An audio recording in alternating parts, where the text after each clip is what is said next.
With spooky season here with Halloween right around the corner as well as the launch of Black Ops 6, I had a sudden urge to go back and experience where Call of Duty Zombies first began with a game that was released all the way back in 2008, Call of Duty World at War.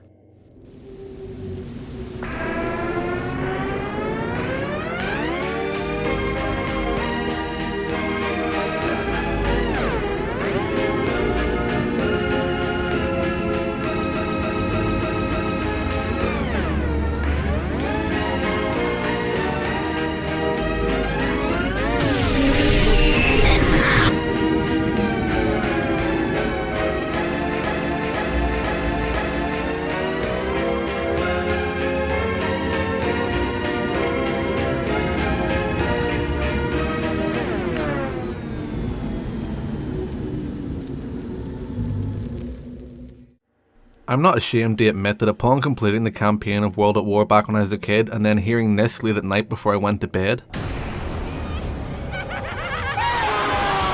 it's safe to say that my 360 controller had never been launched across the room faster in my entire life before I hid behind the sofa and watched in fear as the zombies slowly approached and killed me on round 1. In fact, I didn't even attempt to play World at War Zombies again till the final map Deriz was released and I'd finally built up enough courage to play it at a friend's house. Yet somehow, even today, I feel a slight shiver going down my spine every now and again when playing this version alone at night, especially compared to any of the Black Ops incarnations of the mode. Even with attempts to bring back that horror element in future games in the series, like for example Black Ops 2's Mob of the Dead, or even in Sledgehammer's attempt with Call of Duty World War II's zombie mode, which made it a point to try and bring that horror element back in the first place, none had ever felt as eerie, haunting, or as unsettling as the original did. I feel that there are certain things about World at War Zombies that make it as unsettling as it is. The first reason being that World at War itself is probably the darkest game in the franchise, and unlike its successor in the Hollywood blockbuster feeling Black Ops series, in World at War there are no truly happy endings.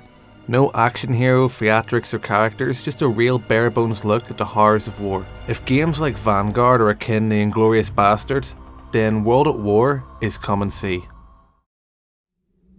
When it comes to visuals, the colour palette of World at War is very dull and muted, filled with lots of greys and browns. It presents a very cold and isolated atmosphere, which is something I feel is entirely lost in later entries to the series, with more modern Zombies titles being a lot more colourful and vibrant. There's also something about using older World War II weapons that kind of add to that feeling of desperation, like you would take anything you could get your hands on. Sure, a Kar 98K bolt action rifle is far from ideal when it comes to mowing down hordes of the undead, but it's not like you have much choice since it's better than nothing. The zombies themselves are a lot more creepy in World at War. In more recent games, they try and make the zombies look as rotten and grotesque as possible to the point where they barely resemble a person at times. But in World at War, it's a lot more subtle. This could be down to the zombies themselves only recently being turned, but the fact that they look a lot more human adds to that creepiness factor. And some zombies actually retain some of their human traits in certain maps as well, which we'll explore more later in the video. Sounds and environmental storytelling are things that even later entries to the series do very well, but for me, World at War was on another level. Sometimes subtlety is key, and the creepy ambience of World at War Zombies maps is next to none. I feel like each map in World at War has its own quirks that makes them frightening in their own unique ways. The first map in the series, Nakder on Toten, is a perfect introduction to the mode. This desolate bunker really gives you the feeling of hopelessness from the get-go. Shrouded in fog and darkness with seemingly nothing in sight and with little to no sounds but that of the hordes of the undead slowly making their way towards you. You feel even more alone given that there aren't any voice lines in this map. You play as a muted soldier and even the power drops have no audio lines attached to them. And the zombies themselves sound completely different than they do in any other map. They sound especially feral in this map, sometimes even barking at the player.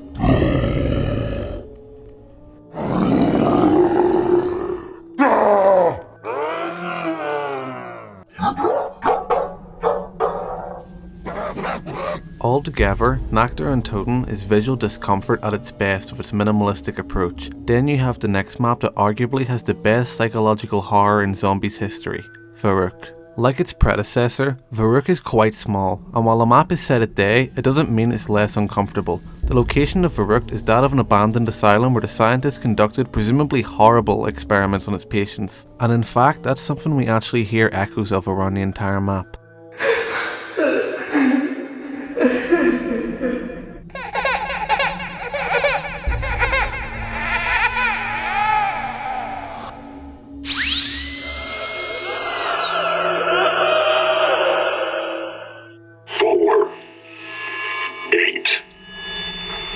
15, 16, 23. This map's also notorious for having a very unique enemy being the Verrückt Sprinter zombie. Very few things are as scary as getting chased by these guys around a map that is made worse by how tight and claustrophobic it is. In stark contrast to this, the next map we have is Shinonuma, which is the only map that is not set in Germany. This map is set quite literally in the middle of nowhere, so while not as claustrophobic as Nack or Verrückt, you feel just as trapped in Shinonuma, given that there is no end in sight to this foggy swamp. This map also contains some of the creepiest ambience out of any of the World at War maps, with these faint cries and whispers you can hear in the swamp.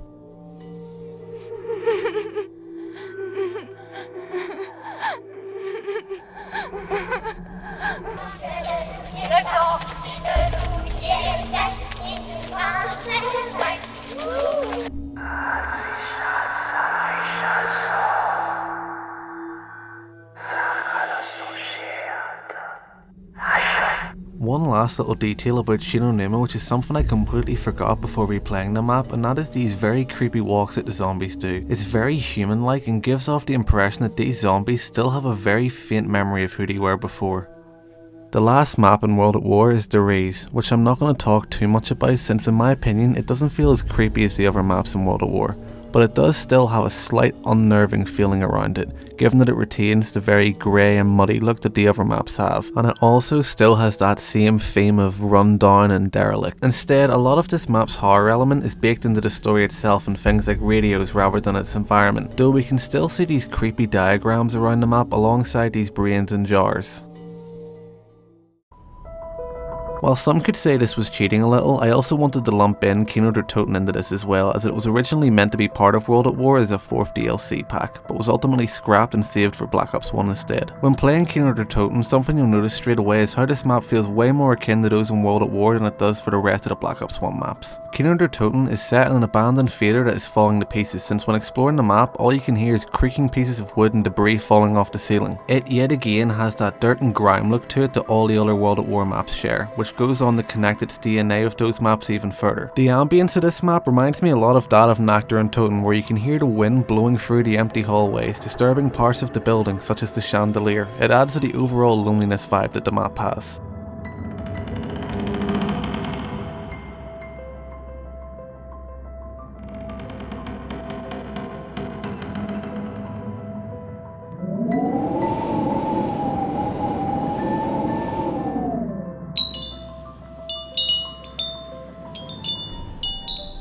You can also hear this strange knocking noise coming from this room.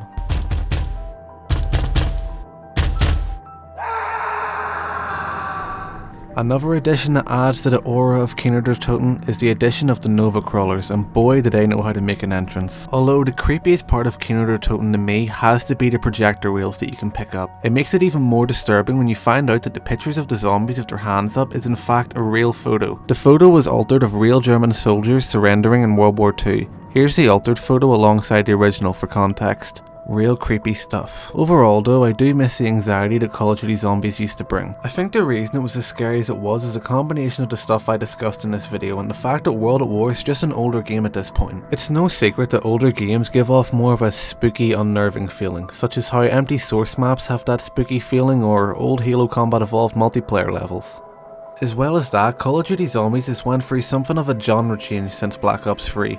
I feel that Jimmy Sklinski, who was the person in charge of Call of Duty Zombies from World at War to Black Ops 2, had a very science fiction approach to horror, and then when Jason Blundell took over, it took on more of a fantasy horror, with alien, godlike creatures and magic books and such. The grander zombies became, the more of that feeling of fear was lost. Anyways, if you made it this far into the video, thank you for watching. I've been wanting to make a zombies video for some time now, and I thought of Halloween and the release of Black Ops 6 fast approaching, there isn't a better time than now. So if you enjoyed this video, liking it is always appreciated as it helps get the video out there all over YouTube, and if you want to see more, make sure to subscribe to help support the channel. Anyways, that's pretty much all I have to say. Happy Halloween everyone, and I'll catch you all later.